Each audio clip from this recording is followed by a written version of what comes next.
साथियों, यदि आप सामान्य ज्ञान की तैयारी कर रहे हैं, आप प्रतियोगिता परीक्षा की तैयारी कर रहे हैं या आप नौकरी के लिए तैयारी कर रहे हैं, तो यह टॉपिक आपके लिए काफ़ी महत्वपूर्ण है। यह वीडियो काफ़ी आपके लिए महत्वपूर्ण होने वाला है। यहाँ से आपको 1 या 2 क्वेश्चन कन्फर्म रहेगा कि आप बना पाएंगे। यह वीडियो ज़्यादा लंबी नहीं है, फिर भी आप इसे बार बार देखकर याद कर लीजिए। यहाँ पर मैं भारतीय संविधान के स्रोत के बारे में बताने जा रहा हूँ। आपको यह जानकारी होना चाहिए कि भारत के संविधान के 75% हिस्सा या उपबंध कहिए कहाँ से लिए गए हैं। यह लिया गया भारत शासन अधिनियम 1935 से 75% लिया गया है उपबंध। जो बाकी के उपबंध है 25%, वह विश्व के बहुत से देशों से लिया गया है। इस प्रकार हमारा संविधान विश्व का सबसे लिखित बड़ा संविधान है, जैसा आप जानते भी हैं। तो चलिए किस किस देशों से और भी 25% जो स्रोत हैं या उपबंध हैं लिए गए हैं, उसके बारे में जानकारी प्राप्त कर लेते हैं। यहाँ से 1 या 2 क्वेश्चन प्रत्येक परीक्षा में जरूर पूछता है, तो आप इसे बार बार देखकर इस वीडियो को ज़रूर याद कर लीजिए। चलिए आगे देखते हैं। ब्रिटेन से क्या लिया गया है देख लेते हैं आगे। ब्रिटेन को यूके भी कहीं दिया रहेगा, तो आप यूके समझिएगा। ब्रिटेन को यूनाइटेड किंगडम में पहले बहुत से कंट्री थे यूनाइटेड किंगडम में, उसमें एक ब्रिटेन भी है। यहाँ से लिया गया संसदीय प्रणाली हमने लिया है। उसके बाद विधि निर्माण प्रक्रिया, एकल नागरिकता, सिंगल नागरिकता है भारत में एक ही नागरिकता है। ये नहीं कि किसी राज्य का अलग नागरिकता है, भारत में एकल नागरिकता है, तो इसे नोट कर लीजिए। उसके बाद संसदीय विशेषाधिकार, संसद को कुछ विशेषाधिकार प्राप्त है, वह लिया गया है ब्रिटेन के ही संविधान से। उसके बाद है आगे मंत्रिमंडल का लोकसभा के प्रति सामूहिक उत्तरदायित्व।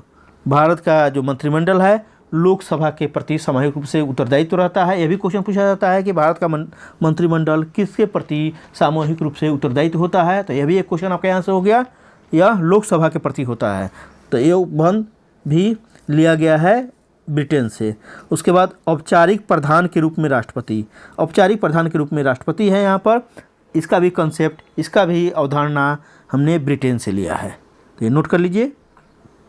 आगे देखते हैं। अमेरिका से हमने क्या लिया है, कौन से उपबंध लिया है भारतीय संविधान में। यहाँ से लिया मौलिक अधिकार, फंडामेंटल राइट्स लिया हमने।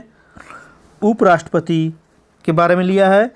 स्वतंत्रता का अधिकार, मौलिक अधिकार तो हो ही गया, ऊपर भी लिखा हुआ है मौलिक अधिकार। स्वतंत्र एवं निष्पक्ष न्यायालय, यह भी लिया गया है।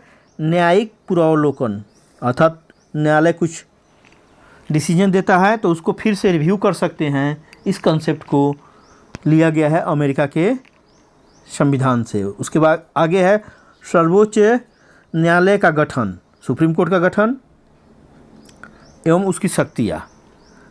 तो न्यायालय से रिलेटेड पूछेगा, तो इससे निश्चित रूप से अमेरिका ही स्रोत है। आगे देखते हैं, इसे नोट कर लीजिए या बार बार देखकर याद कर लीजिए। जर्मनी का वाइमर संविधान था, जर्मनी का जो संविधान था वाइमर संविधान, उससे यह लिया गया है आपातकाल का उपबंध। आपातकाल का जो कंसेप्ट है, इमरजेंसी का कंसेप्ट है, वो लिया गया है जर्मनी के वाइमर संविधान से। केवल कहीं जर्मनी लिखा रहेगा या जर्मनी का वाइमर सिद्धांत भी लिख सकता है, तो आप इसमें कंफ्यूज नहीं होना है, आप इसको अच्छी तरह से समझ लीजिए। आगे देखिए फ्रांस से क्या लिया हमने, गणतंत्रात्मक शासन और की व्यवस्था लिया है। फ्रांस से बंधुता का भी लिया है सिद्धांत हमने, तो फ्रांस के से यह लिया हुआ है कंसेप्ट।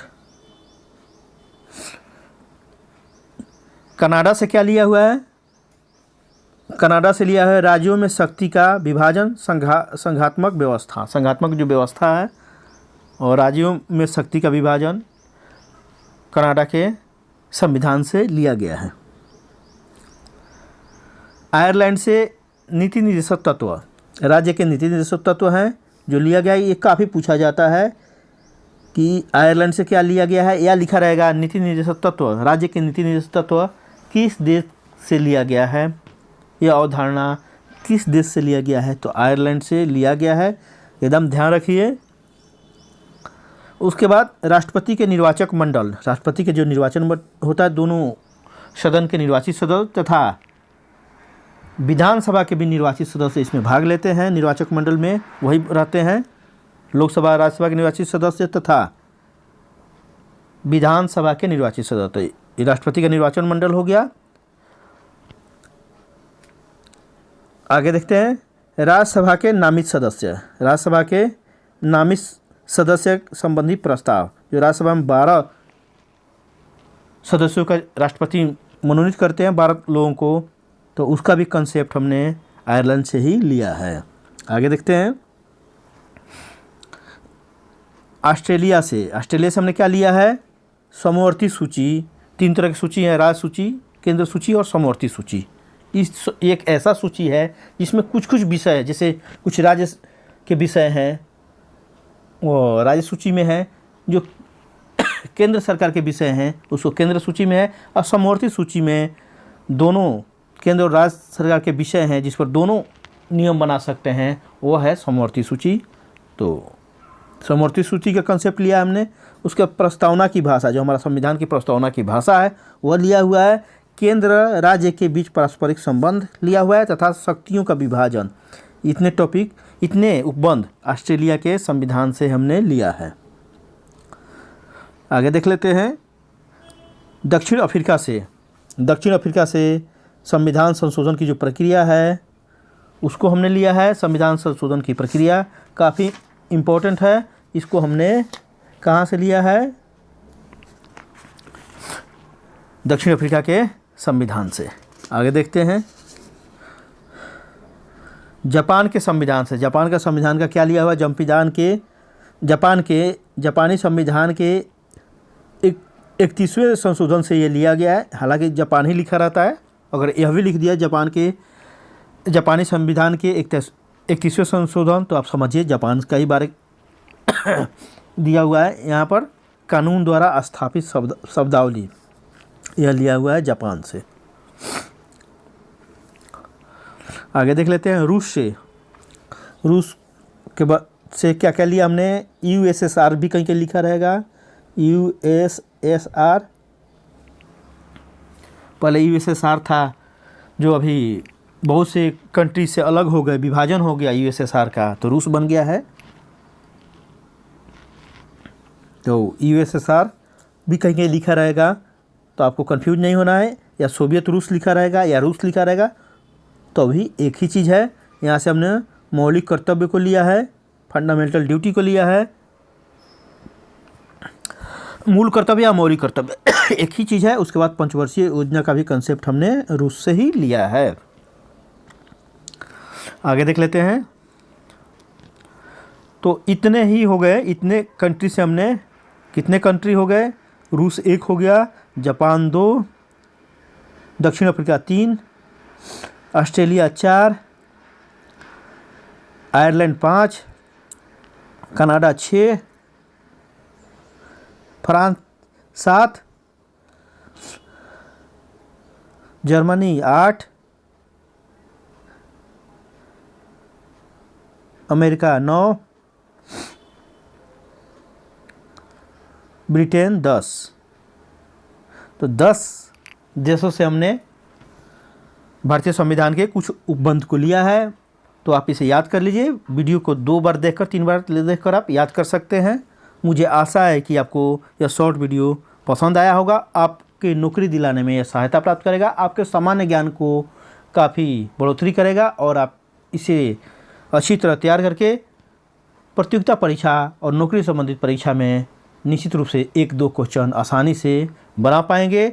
यदि आप सरकारी नौकरी संबंधित वीडियो देखना चाहते हैं तो आप मेरे यूट्यूब चैनल, दूसरे YouTube channel education and technical master को सब्सक्राइब कर लीजिए।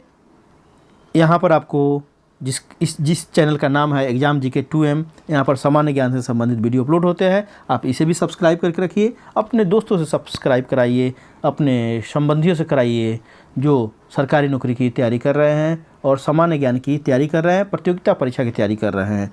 तो साथियों, आपने इतने लंबे वीडियो को शुरू से अंत तक देखा, शेयर किया और लाइक किया, इसके लिए मैं आप सबको तहे दिल से धन्यवाद देता हूं। आप कमेंट करके बताइए कि आपको किस विषय पर सामान्य ज्ञान से संबंधित वीडियो चाहिए, मैं उस पर ज़रूर लेकर आऊँगा। और कोई और जानकारी चाहिए तो आप कमेंट करके ज़रूर पूछिए। तो साथियों, फिर मिलते हैं इसी तरह के एक नए वीडियो के साथ। तब तक के लिए जय हिंद, जय भारत।